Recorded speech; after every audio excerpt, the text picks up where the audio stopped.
Boa noite, irmãos. Cumprimento a todos com a graça e com a paz de nosso Senhor Jesus Cristo. Amém? Sejam bem-vindos à casa de Deus. Privilégio podermos estar aqui para mais uma conexão com Deus. E vamos ficar de pé. Quero saudar você que está nos assistindo aí, nos dando audiência pelas redes sociais. Paulo diz: fiel é a palavra e digna de toda aceitação, que Cristo Jesus veio ao mundo para salvar os pecadores, dos quais eu sou o principal. Nós temos aqui um resumo, uma síntese da mensagem do Evangelho. Senhor Deus, muito obrigado pelo dia de trabalho que tivemos hoje, pela Tua companhia, pela Tua proteção. E agora, Pai, estamos aqui nesta noite para Te adorar, para Te servir de todo o nosso coração. Pedimos que o Senhor nos perdoe, que o Teu Santo Espírito nos santifique e que Ele produza verdadeira adoração no coração de cada um aqui, Senhor. Usa o pastor Paulo Júnior, que ele seja um instrumento nas Tuas mãos, na exposição fiel da Santa Palavra. Que essa noite seja uma noite de salvação, onde o nome de Jesus Cristo seja glorificado aqui. Nós oramos humildemente em nome de Jesus. Amém. Vamos louvar a Deus. Graça e paz ao nosso Senhor Jesus Cristo. Amém. Vamos louvar, engrandecer e cantar ao Senhor, bendizer o seu santo nome. Vamos proclamar a salvação do nosso Deus maravilhoso. Vamos adorá-lo.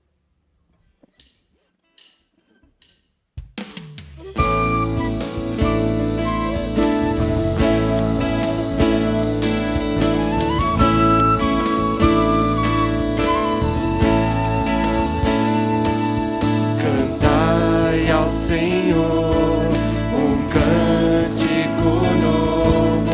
Cantai ao Senhor todas as terras.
Glórias ao nosso Deus. Vamos continuar adorando. Próximo cântico, graças dou. Vamos agradecer ao nosso Deus por tudo que Ele tem feito e por muitas coisas que a gente nem fica sabendo, mas a mão forte dEle nos protege.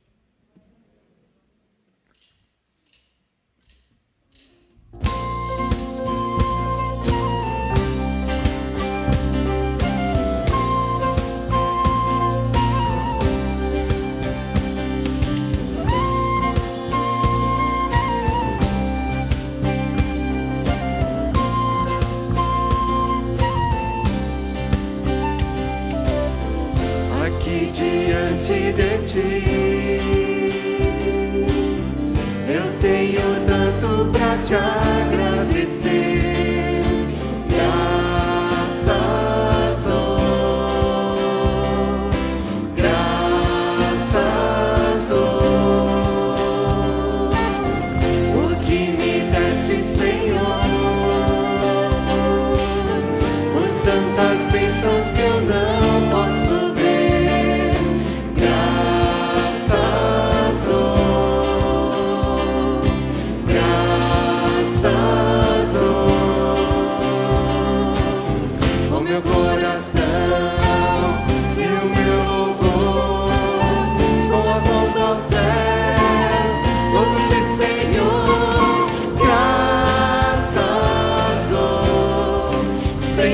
Eu graças dou, graças dou, sempre a ti eu graças dou, graças dou.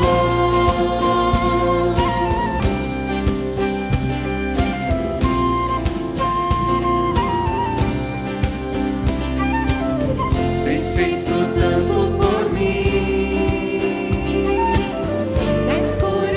Tua luz me tirou, graças dou, graças dou,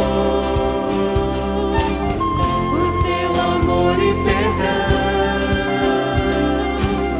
por meus pecados levados na cruz, graças dou,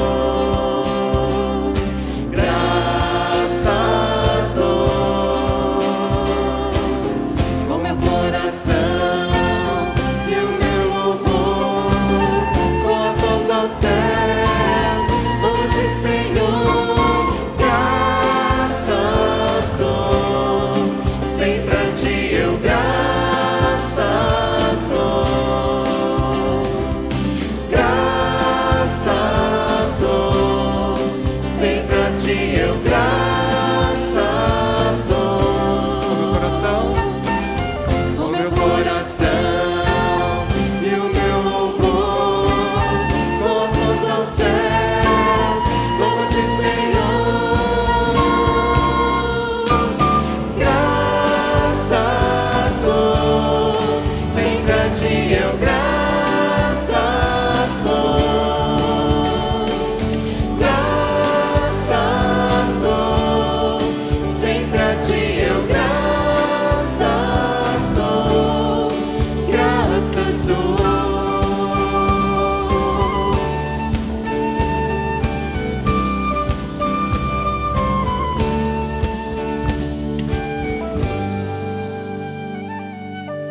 Amém, aleluia.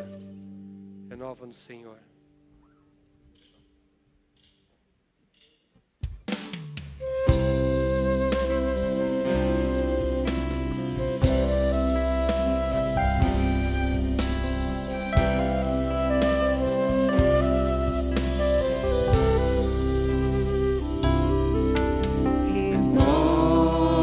Renova-me, Senhor Jesus. Já não quero ser igual.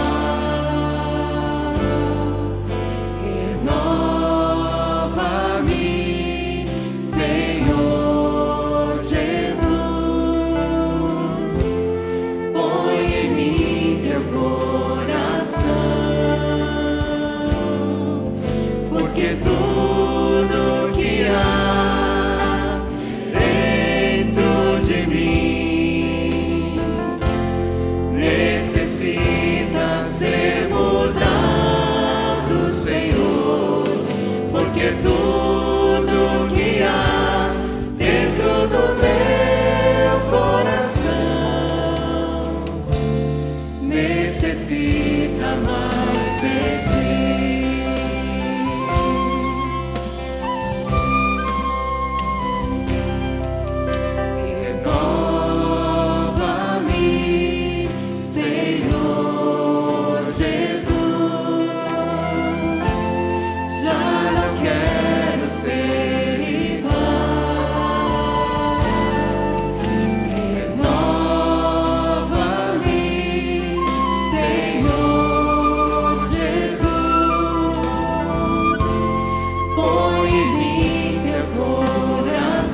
Amém, amém. Louvado seja o nosso Deus. Os irmãos podem se assentar.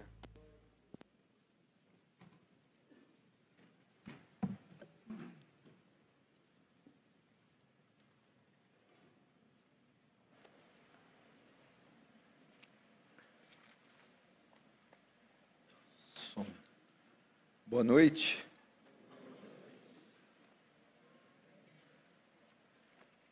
Quero cumprimentar os irmãos com a paz e a graça do Senhor e pedir que abram as suas Bíblias, o santo livro, no livro de Provérbios, capítulo 17.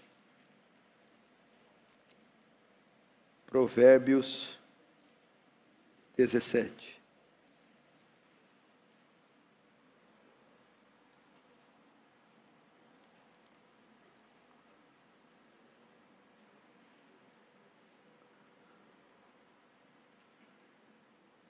Para mim, mais uma vez, é uma honra e uma alegria estar com vocês.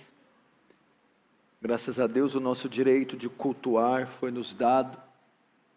Que a graça de Deus possa fazer com que isso avance até voltarmos ao número total de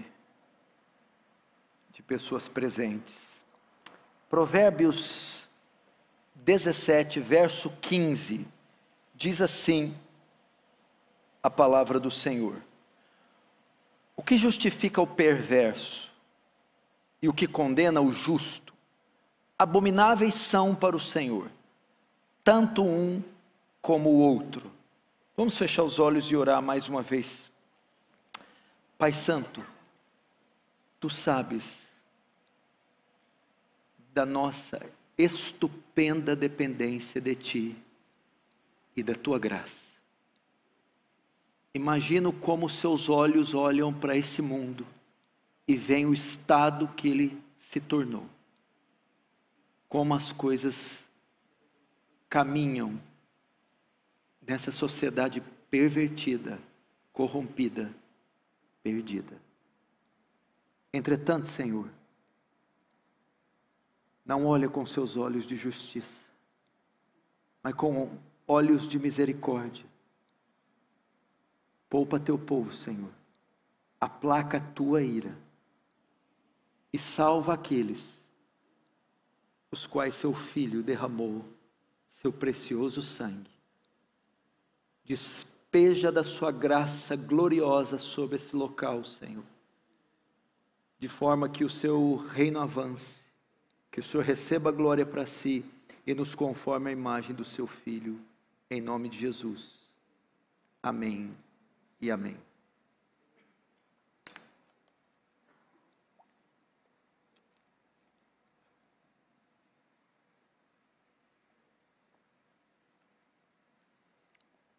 Irmãos, a pandemia do coronavírus, que já está chegando ao sei se 7º ou 8º mês, que envolveu todo o nosso mundo, envolveu o mundo inteiro. Ele trouxe uma série de desdobramentos, uma série de consequências. Esse vírus trouxe à luz e trouxe à tona nas mais distintas camadas da sociedade. E a igreja não fica de fora disso. Essa pandemia também mostrou o caráter e a natureza da igreja evangélica, sobretudo moderna, contemporânea, atual. Nós podemos ver uma quantidade enorme de cristãos com profundo medo da morte, porque nunca uma epidemia, uma pandemia foi tão terrivelmente divulgada como essa, trazendo um pânico, um medo estrondoso da morte por parte dos cristãos. Não só isso, muitos cristãos também se mostraram apavorados com medo do sofrimento, as consequências também da pandemia, não só a morte, mas o desemprego, a falta de alimentos, as dores. Então um medo também absurdo e uma resistência profunda no tocante ao sofrimento. Outros tantos protagonizaram escândalos dos mais diversos. A pandemia trouxe à luz muitos escândalos envolvendo líderes religiosos, membros de congregações e ditos cristãos. A outra coisa é que também a pandemia fez com que muitos abandonassem a sua fé. No pós-quarentena, muitos ditos cristãos não retornaram, ficaram pelo caminho, voltaram às velhas práticas e às práticas ímpias.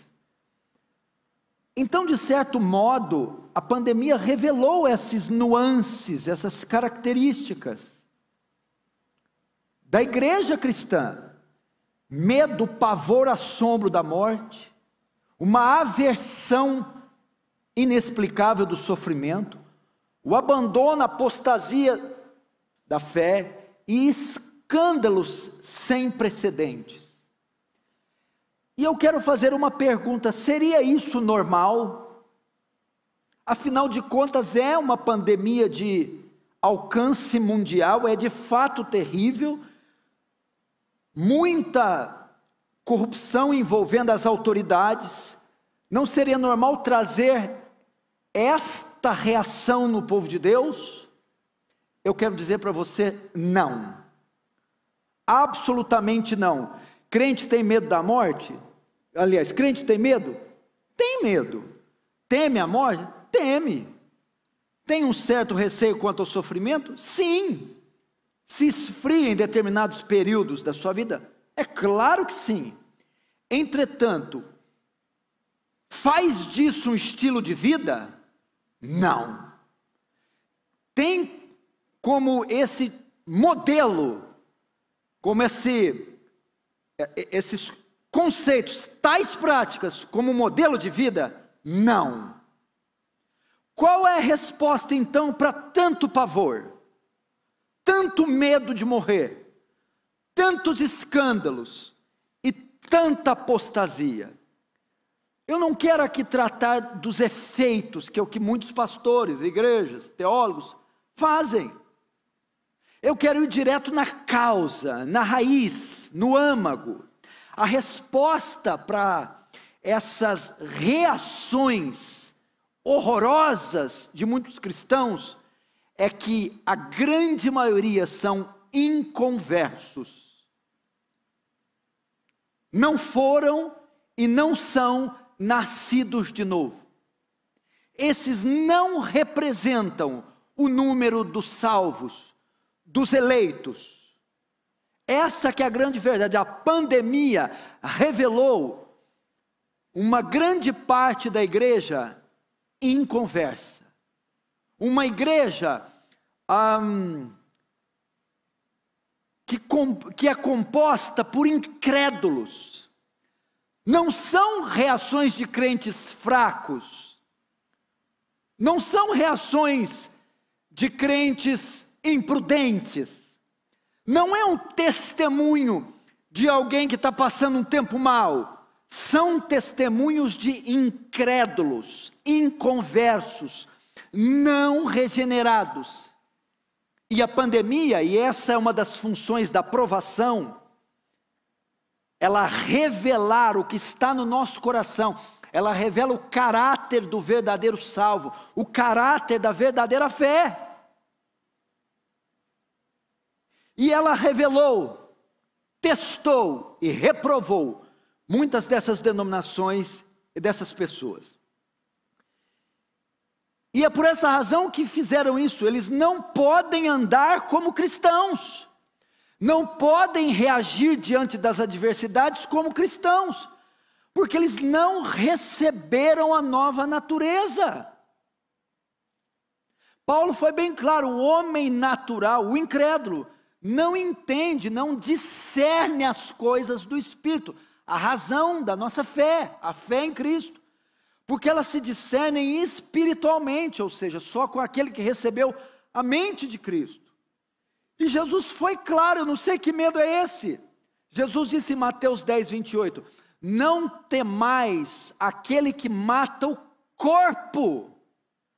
Não se amedrontem ante uma epidemia, uma pandemia, um assalto à mão armada, um câncer em fase terminal. Não deve ser essa a preocupação do crente.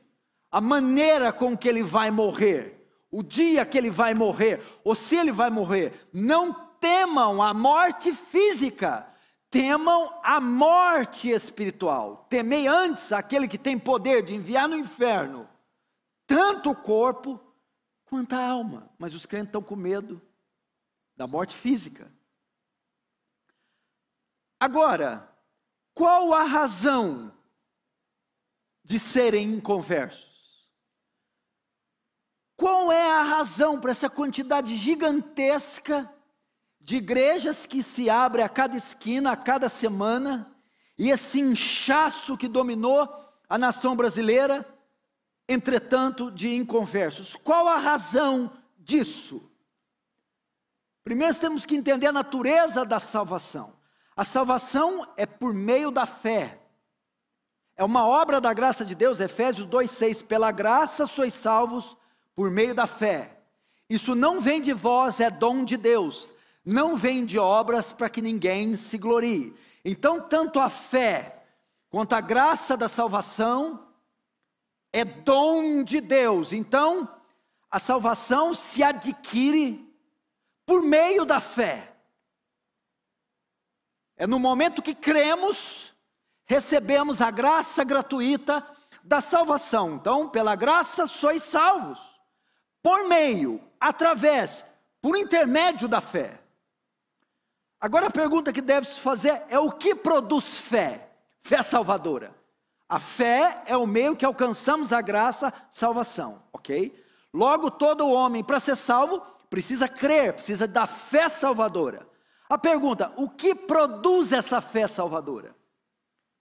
O que produz? O que nos dá essa fé salvadora? Romanos 10, 17. De sorte que a fé salvadora é produzida pelo ouvir, e o ouvir da palavra. Ok? Então o que produz fé é o ato de ouvir. É ouvir, assimilar, conceber a palavra. Mas que palavra é essa que ouvindo vai produzir em mim fé, e produzindo fé eu crerei, e crendo receba a graça da salvação? A fé é produzida pelo ouvir, mas ouvir o quê?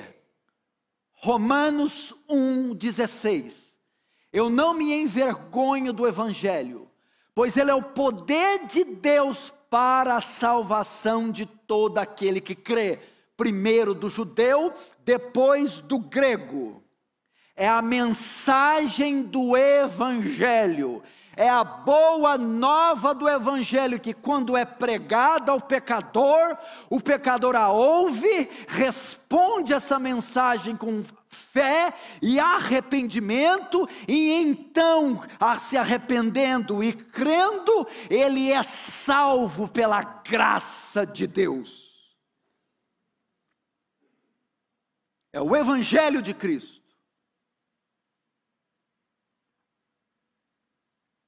Então, se essas igrejas estão se abarrotando de gente, e essa gente que está lotando essas igrejas, está dando esse tipo de testemunho para a sociedade na pandemia, demonstrando com esse testemunho de incrédulos, gente sem fé, sem esperança na vida eterna, sem uma ética cristã adequada, é porque essa turma, então, aquilo que eles estão ouvindo, não está produzindo fé salvadora, por isso não estão sendo salvos. Então a resposta para essa crise que a pandemia trouxe é que estas pessoas não estão ouvindo o santo, sacro evangelho. Não é a exposição lúcida, clara, pura, cristalina do evangelho que está sendo pregado a essas pessoas. A única mensagem que produz fé salvadora é o evangelho. O evangelho não é todo o conselho de Deus. O evangelho não é uma doutrina. Ensinar doutrina não é pregar o evangelho. Ensinar todo o conselho não é pregar o evangelho. O evangelho é um relato verídico, histórico. Quando você prega, você pode ensinar justificação pela fé, você pode ensinar a doutrina da eleição, você pode ensinar a trindade, e o bode continua bode. Aliás, existem teólogos ímpios, pastores ímpios, missionários ímpios, diáconos ímpios. Não pense você que o cargo dá a ele a prerrogativa de ser salvo. Eu posso ensinar. Agora, quando eu chego diante de uma multidão de ossos secos, como Ezequiel, eu tenho que fazer o que para eles reviverem? Eu tenho que proclamar o evangelho. Não é necessariamente ensinar uma doutrina, é proclamar um relato histórico da vida, morte, ressurreição, ascensão de Cristo pelo pecador. Isso é o evangelho, uma proclamação. Proclamar um relato verídico da vida e obra de um homem. Agora, dentro de todo o conselho de Deus está o evangelho. Mas não significa quando eu ensino certas doutrinas, eu estou necessariamente ensinando o evangelho. Agora, o que é o evangelho? O que é esse tal de evangelho? Todo mundo fala desse evangelho e você vai procurar nessas igrejas, cadê o bendito evangelho? Evangelho vem de uma palavra grega, euangelion, é a boa notícia, a boa mensagem. Então eu tenho que levar ao mundo ímpio esta boa mensagem. Agora a questão é, no que consiste esta boa mensagem? É a mensagem do quê? Que um Deus justo salva pecadores injustos através do seu Filho. É um Deus que justifica, perdoa pecadores injustos. É a mensagem de resgate, de redenção do transgressor, do pecador. Basicamente esta é a mensagem do evangelho. Agora, para você entender o evangelho, nós temos que ir no coração do evangelho. Qual é o coração da mensagem do evangelho? O núcleo, o âmago da mensagem. É exatamente o texto que nós abrimos. O que justifica o ímpio e o que condena o justo, tanto um como o outro são uma abominação para Deus. Agora, esse é o coração do evangelho, por quê? Deus não pode fazer isso. Nós somos ímpios, fomos ímpios, pecadores. E o texto diz que quem justifica o ímpio, perdoa, passa por cima, e condena o justo, é uma abominação. Deus não pode justificar o ímpio, Deus não pode perdoá-lo, senão ele vai tornar uma abominação. Agora, a grande pergunta e o grande dilema da Escritura é esse: como Deus pode perdoar o transgressor? Como Deus pode justificar o ímpio sem deixar de ser justo, sem se tornar uma abominação? Aqui está o coração do evangelho. O juiz não pode simplesmente mandar abrir as portas das cadeias e soltar a bandidagem. Bem que estão fazendo muito isso agora, né? Virando moda. Quanto maior o grau de periculosidade, bota para fora. Sai, meu filho. Aí você é feliz. O juiz não pode fazer isso. Se o juiz abre as portas das prisões e ele solta esses criminosos, esse juiz se torna uma aberração, uma abominação. Se ele é justo, ele tem que pegar o impenitente e ele tem que condená-lo. Deus, para continuar sendo justo, ele tem que pegar os transgressores da sua lei, os ímpios, e ele deve condená-los. E essa é a grande pergunta de todos os séculos: como um homem pode se tornar justo diante de Deus? Como Deus pode perdoar pecado? Veja só, Salmo 32. Salmo 32 diz, bem-aventurado aquele a quem Deus não imputa o pecado. Bem-aventurado aquele cuja iniquidade é coberta. Agora, em Êxodo 34, Deus diz assim, quando ele manifesta seus atributos e Moisés o adora, ele diz assim, Deus grande, glorioso, aquele que não tem o culpado por inocente. Se ele não tem o culpado por inocente, como é que ele pode cobrir o pecado, cobrir a iniquidade e não atribuir o pecado ao homem?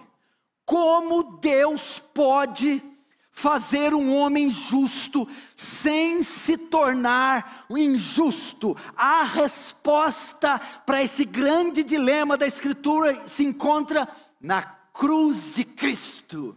A resposta para como Deus pode redimir um pecador sem se tornar uma abominação se encontra na cruz de Cristo. Romanos 3:20 diz que diante da lei é impossível que alguém seja justificado. Não há obras. Nossas obras, diz Isaías, são trapos de imundícia.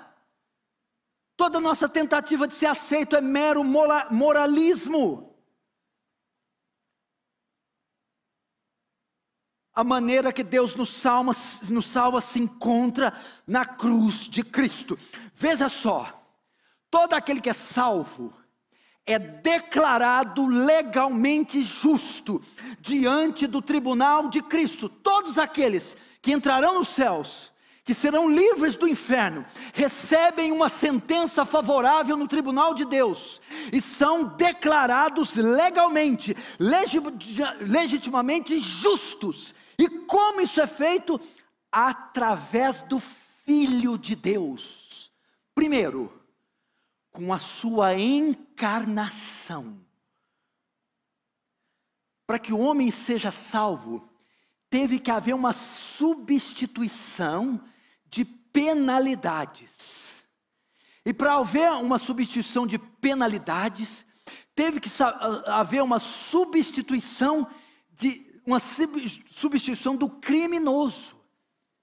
E esse teve que ser a semelhança do condenado. Por essa razão é que Cristo se encarna. Comece agora a ver a beleza do Evangelho, a grandeza do amor de Cristo por nós. Para que um homem fosse salvo, primeiro, cumpriu-se em Filipenses 2, verso 10. Que haja em vós o mesmo sentimento que houve em Cristo Jesus, que sendo em forma de Deus, não julgou por usurpação ser igual a Deus, mas esvaziou-se a si mesmo, tomando forma de homem.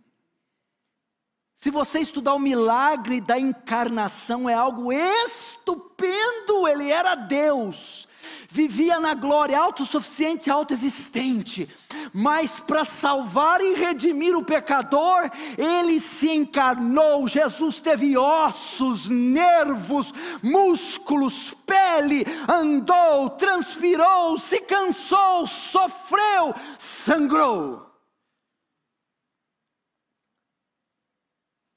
Segundo, para nos salvar, tinha que ser um homem perfeito.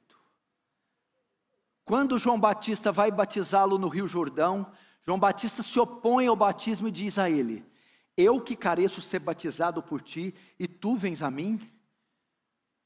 Jesus o repreende e diz: João Batista, convém cumprir toda a justiça de Deus.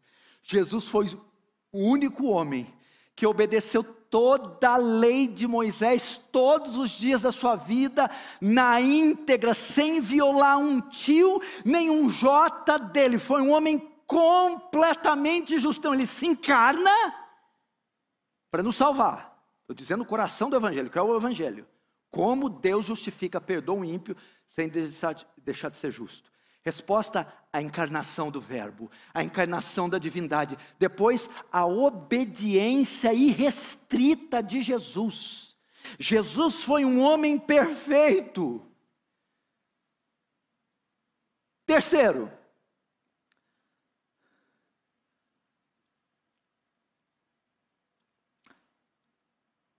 as demandas da justiça de Deus tinham que ser satisfeitas. A lei de Moisés estava clara, Hebreus diz que toda transgressão recebeu justo castigo. O que acontece no alto do madeiro? Jesus se encarna, vive uma vida perfeita e assume a nossa posição e a nossa identidade. E ele vai ser pregado na cruz. Quando ele é pregado na cruz, o que acontece na cruz? Quem viola a lei se torna transgressor da lei. O pecado é transgressão da lei. Quem transgride a lei é considerado culpado. Jesus na cruz, ele se faz transgressor da lei, ele se faz culpado. Ele leva sobre ele na cruz nossa culpa. Você quer ver o texto onde está isso? Segundo a Coríntios 5:21, aquele que não conheceu o pecado, por nós se fez pecado. Como Deus justifica o ímpio? Fazendo o seu próprio filho pecado em nosso lugar. Você talvez não entenda o que é isso. Para ele nos salvar, Cristo teve que se fazer pecado. Vamos dar uma ideia o que é se fazer pecado. Imagina uma neta sua, uma neta, ou uma filha, que tem de 0 a 5 anos no máximo. É a coisa mais linda, mais pura, mais mimosa que você já viu.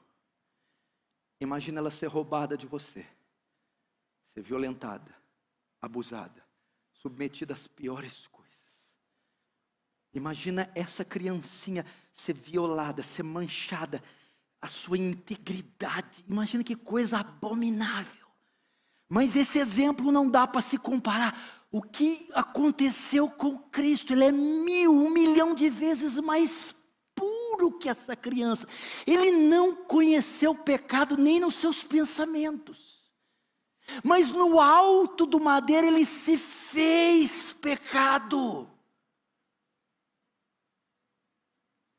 Você entendeu o que é isso? Aquele que não conheceu, a sua natureza não possuía uma mancha, mas na cruz, para Deus nos salvar, ele teve que se fazer pecado. Você entendeu o que é isso? Se você não consegue imaginar uma criancinha dessa nesse estado, imagina Cristo recebendo a mancha dos nossos pecados. O que mais aconteceu na cruz? Se ainda não bastasse ele ter sido feito pecado, Paulo, ele clareia mais profundo nessa caverna da revelação e diz que na cruz ele também foi feito uma abominação, porque Gálatas 3:3 diz: maldito todo aquele que não, deixa eu ler para não errar, Gálatas 3:13, veja só.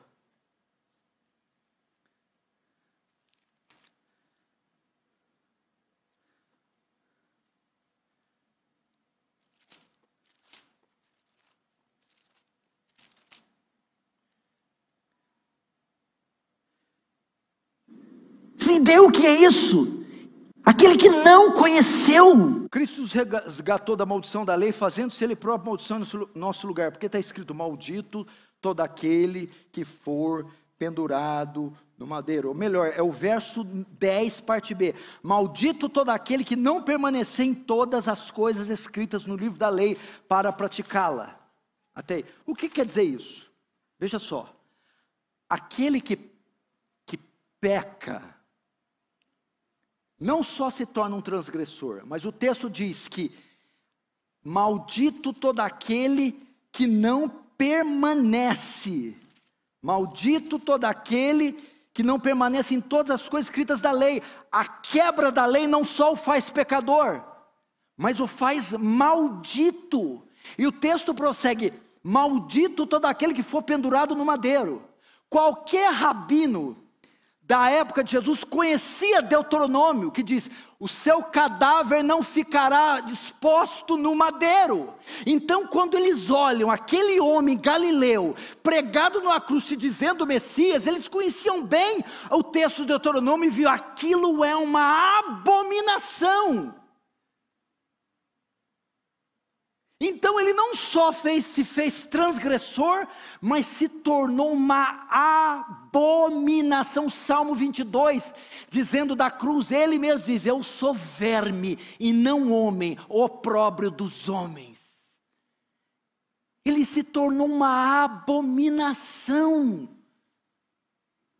Então veja só, recebeu a mancha do pecado e se tornou uma abominação. Quarta coisa que aconteceu: por nos substituir, por se fazer pecado e uma abominação, ele se faz culpado. E por se fazer culpado, ele tem que pagar a penalidade do pecado. Entenda isso.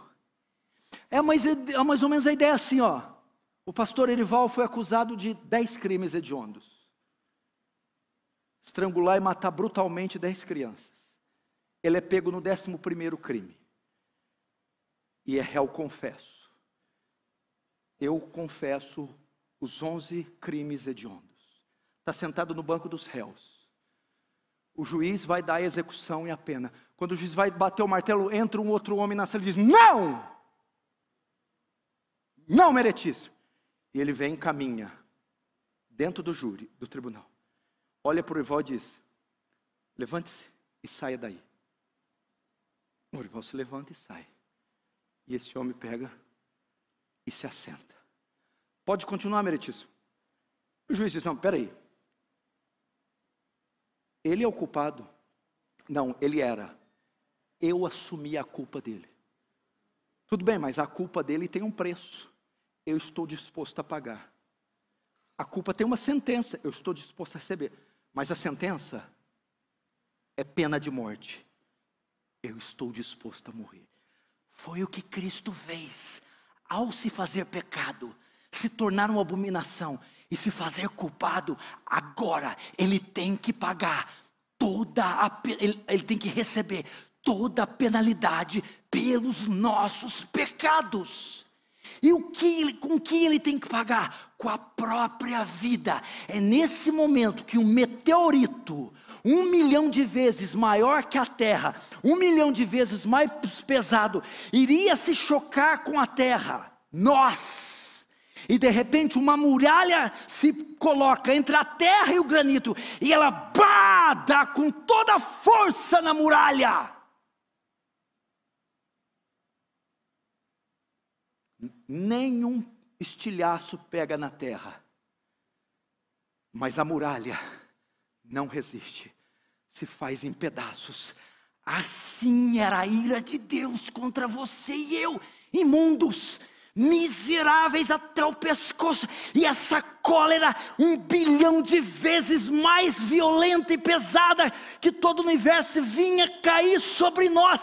E quando ela vai colidir conosco, entre nós ia sair uma mão, se estende do lado, uma outra de outro, e ele, hasteado aquela cruz, recebe toda a cólera de Deus, toda a ira, de modo que nenhuma gota cai sobre mim, cai sobre você. Nenhuma. Entretanto, acontece algo interessante.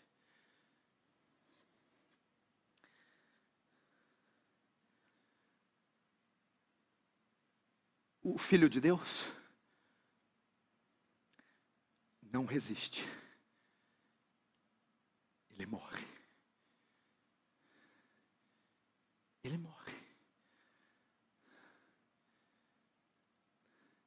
Nem todo sofrimento, toda dor, todo escárnio, toda vida de abnegação, nem o sangue eram suficientes para nos salvar. Ele tinha que dar a própria vida. Vida por vida está em Levítico.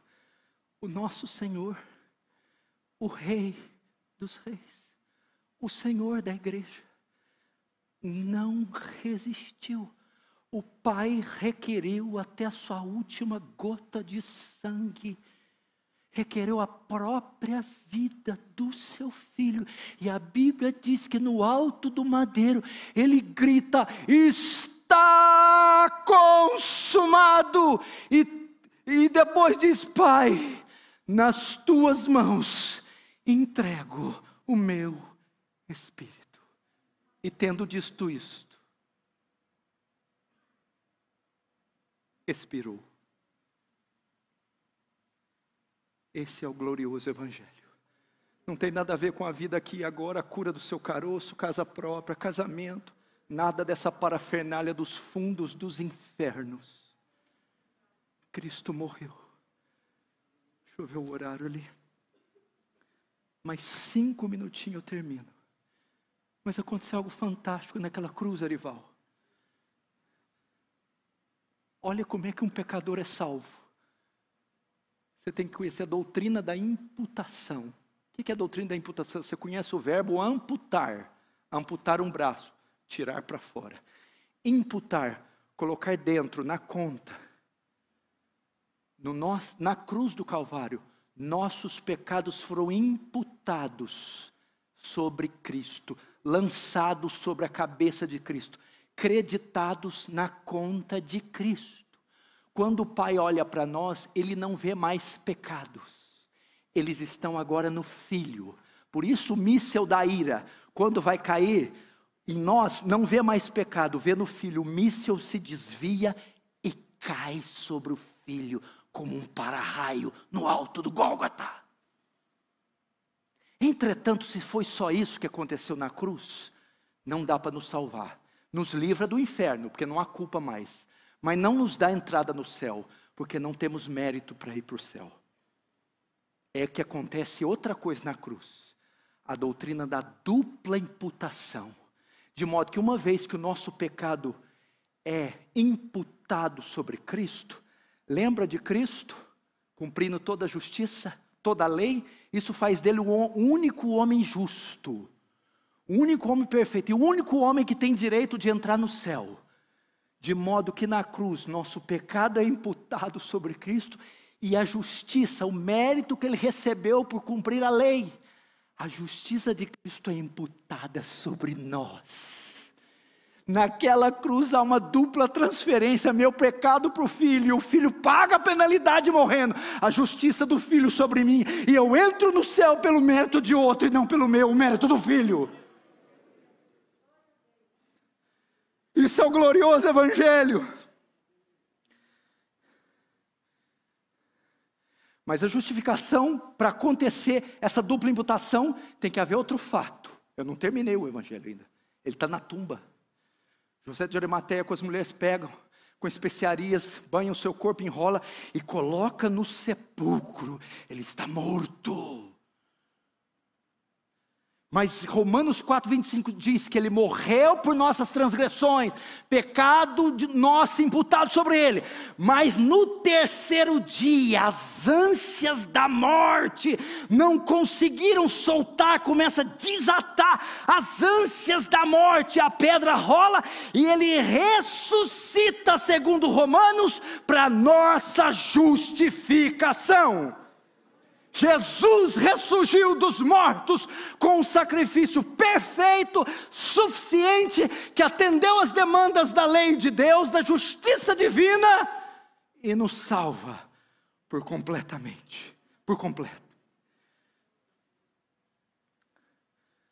Esse é o Evangelho. Agora, essa é a mensagem do Evangelho.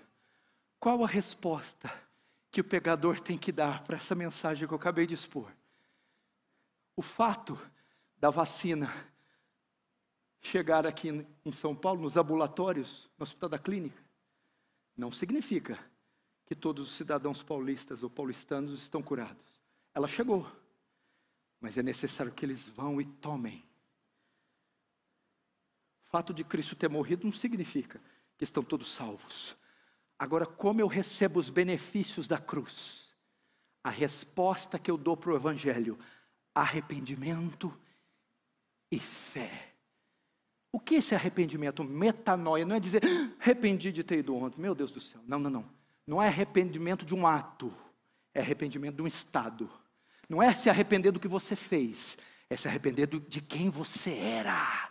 É um arrependimento, é uma mudança da sua cosmovisão. É dizer, tudo que eu fiz até agora estava errado. É voltar as costas para todo o estilo de vida que você levava. Eu me arrependo de ser o pai, o marido, o cristão, o profissional que eu fui. Eu não me arrependo de um ato, mas de um estado. Não do que eu fiz, mas de como eu fui. Segundo, fé. Não é a fé, eu creio no milagre. Não. É a confiança. Vou te dizer o que é a fé salvadora.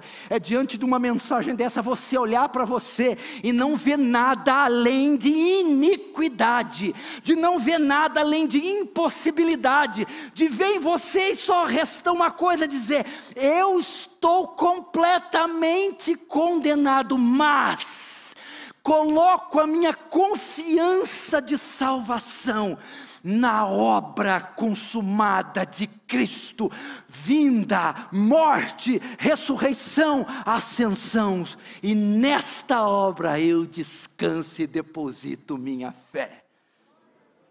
Se você se arrepender e crer aqui agora, quem está me vendo pela TV, neste exato instante o martelo do céu é batido e você recebe uma sentença favorável e é declarado legalmente justo, e junto com os santos de 2000 anos você vai cantar: e agora nenhuma condenação há para os que estão em Cristo Jesus.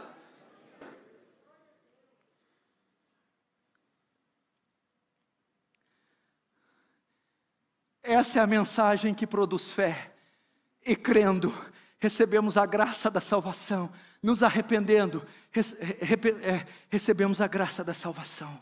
Irmãos, vocês que estão aqui, é muita pretensão achar que cada um que está sentado aqui é salvo. É muita pretensão achar que 100% dos que estão assistindo pela internet são de fato regenerados, nascidos de novo, verdadeiros salvos. Pode haver uma grande possibilidade de um ou outro que está nos vendo aqui e agora ir para o inferno. Pode ser que não haja 100% de salvos entre nós. Por que se preocupar com a casa própria desse jeito? Por que pensar tanto naquele ex-marido, na ex-mulher, no amante? Por que se idolatrar tanto o trabalho, as viagens internacionais? Por que ser tão rixosa? Por que ser tão materialista e ganancioso? Por que não abdicar dessas coisas e se entregar para algo que tem valor eterno? Abandone os seus ídolos, seus caprichos. Se arrependa. Se arrependa. Volte as costas para o pecado e corra para Cristo. Lance sua fé no Cordeiro, no homem Deus, Jesus Cristo. Irmãos, Charles Stu diz, uma vida só, e logo passará. E só vai ficar aquilo que for feito por Jesus. Como ficaremos se negligenciarmos tão grande salvação? Como escaparemos? Lembra de Apocalipse 20? João vê o trono do juízo, trono de condenação. Não há cortes de apelo, naquele trono o veredito já está dado. Mas isso está lá em Apocalipse 20. Hoje, aqui nessa igreja, o trono que está aqui colocado é o trono da graça e da misericórdia. Cascatas da graça estão descendo por esse trono e invadindo toda essa região, todo esse lugar. E Deus está chamando os seus, vem, vem. Aquele que tem sede diz, vem. O Espírito da noiva diz, venha. Quem quiser beba de graça da água da vida. É o convite final do último livro, dos últimos capítulos, dos últimos versículos da Bíblia, Apocalipse 22. Ele está dizendo, aquele que tem sede, vem.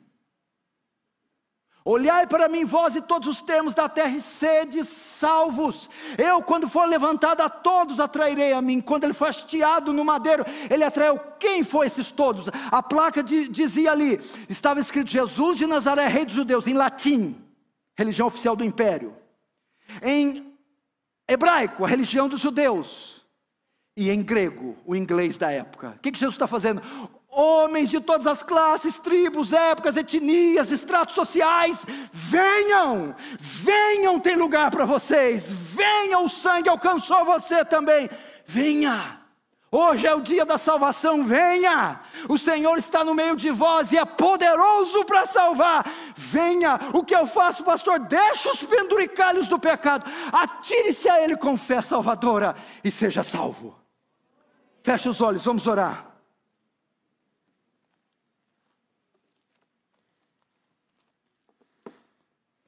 Querido Jesus, salva. Não queremos hoje pedir cura, prosperidade, libertação, felicidade, paz, portas abertas, finanças, projetos. Não. Salva. Apenas salva. Salva homens. Salva mulheres. Salva jovens. Salva os que pensam que são salvos e não são. Salva evangélicos. Salva católicos. Muçulmanos. Espíritas. Ateus. Testemunhos de Jeová. Cecebistas. Reformados. Salva o que não é salvo. Abre o coração deles como abriu de Lídia. Não confio que eles farão sozinhos. Abra os olhos para que vejam seus pecados, mas que vejam também a luz da salvação brilhando no alto daquele madeiro, sobre a pessoa bendita de Jesus, dizendo, está consumado. Pai, daqueles que o Senhor me deste, nenhum se perdeu. Ainda tem outras ovelhas que não são desse aprisco, que convém que sejam salvas, salvas, em o nome de Jesus. Amém. Amém. Irmãos, Deus abençoe. Eu trouxe o meu livro, o último livro que eu escrevi, Como Passar o Dia com Deus. Eu vou ensinar como passar o dia, como ter uma vida devocional, como orar de manhã, ler a Bíblia sistematicamente, o que ler, como ler, que método ler, como orar, o que orar, o conteúdo da oração, prática da meditação, das boas obras, para quem quer crescer em santidade. Está ali. Eu vou estar ali no final, creio que foto não vai dar para tirar, aquelas coisas todas, por causa do isolamento social. Talvez dê para eu escrever, assinar para você. Deus abençoe, vamos evangelizar essa nação, amém? Vamos cantar o último cântico, vamos consagrar a Deus também os dízimos e as ofertas.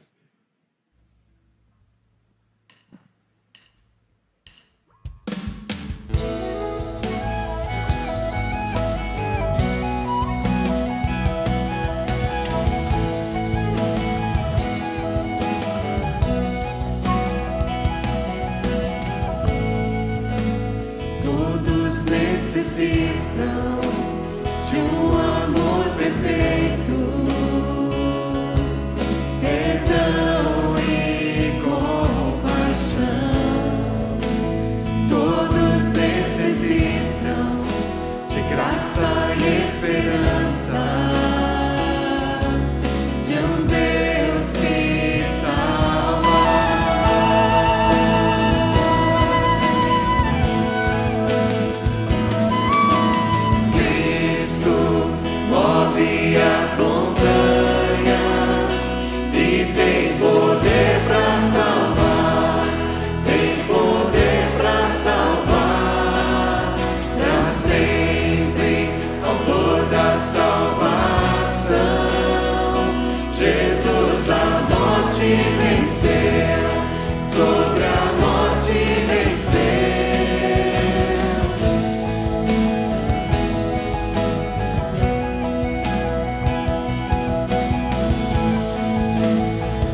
conflitas com meus medos, falhas e temores. Deixe-me eu viver, a minha vida entrego pra seguir teus passos. A ti me rendo.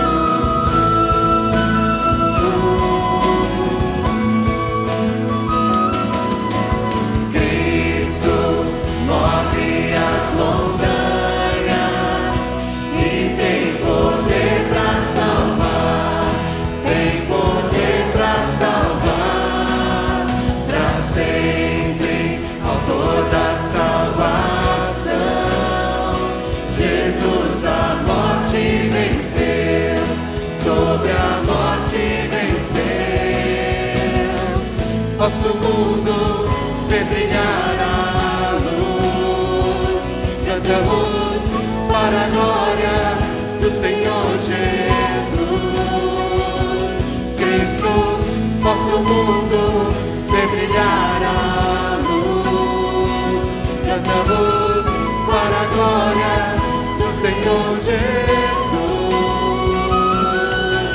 Cristo move as montanhas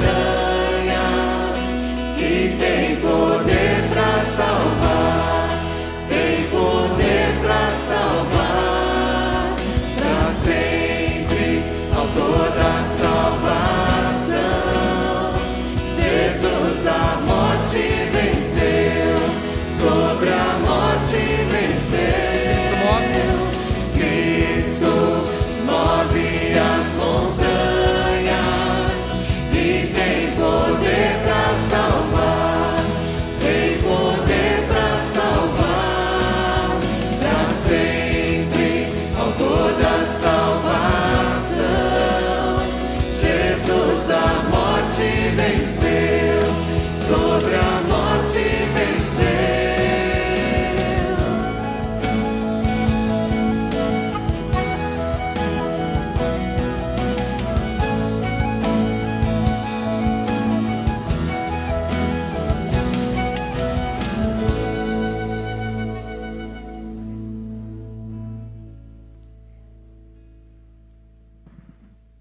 Eu espero que ninguém aqui que ouviu essa mensagem parta para a eternidade sem receber Jesus como Senhor e Salvador da sua vida. Amém? Se você não tomou essa decisão, faça hoje. Renda-se e aceite aquilo que Jesus fez por você. Nós não somos salvos pelas obras, nem pela nossa justiça própria, mas pela justiça de Cristo. Pai querido, muito obrigado pelo evangelho que foi pregado aqui hoje à noite. A obra da conversão é trabalho do teu Santo Espírito. Que ele possa trabalhar de forma graciosa e irresistível no coração daqueles que estão aqui e daqueles que estão nos assistindo. Faça a tua obra para a glória do nome de Jesus, para o crescimento da igreja e para a alegria e o contentamento daqueles que são salvos. Leva-nos em paz para casa. Dá-nos uma noite de paz, uma semana abençoada, em nome de Jesus. Amém. Que a graça do Senhor Jesus, que o amor de Deus, o nosso eterno Pai, que a comunhão, o carinho, o conforto, a alegria do Espírito Santo estejam sobre cada um aqui, sobre cada família, sobre a família de Deus, hoje e para todos sempre. Amém. Amém. Pode sentar. Quero agradecer a você que veio aqui. Agradecer aqueles que estão nos assistindo. Vida que segue, a nossa livraria vai estar aberta lá também. Queria apresentar para vocês essa coleção muito simples, o esboço do Novo Testamento, os 27 livros da Bíblia. Passa lá, preço de promoção de lançamento, tá certo? Então passa lá na nossa livraria. Também se inscreva no nosso canal, né, do YouTube. Nós estamos com a TV IPB 24 horas no ar. E amanhã à noite mesmo nós temos um programa ao vivo às 20 horas, chamado Você é um Missionário. Eu estarei entrevistando a nossa irmã Carla Secato, falando sobre o evangelismo no trabalho. Tá bom? Tem uma programação 24 horas muito boa lá, e que você possa também aproveitar para fazer os nossos cursos que estão disponíveis na EAD. Tá bom? Segunda-feira que vem nós estamos aqui de novo agarrados, pregando o evangelho. Deus abençoe vocês e Deus os proteja.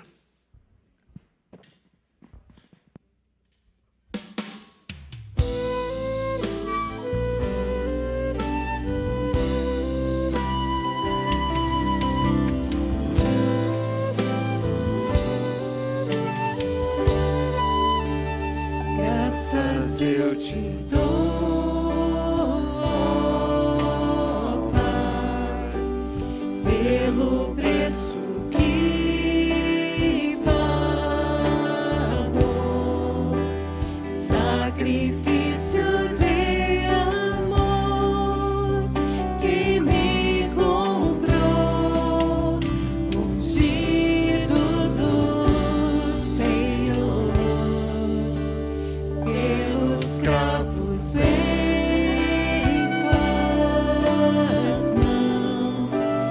Graças eu te dou, ó meu Senhor, lavou minha mente e coração, me deu perdão, restaurou minha comunhão.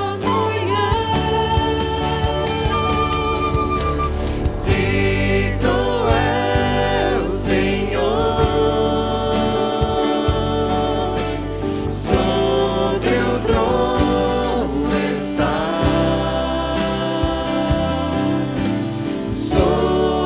soberano Criador, vou sempre te adorar. Elevo minhas mãos ao Cristo que venceu, Cordeiro de Deus morreu por mim,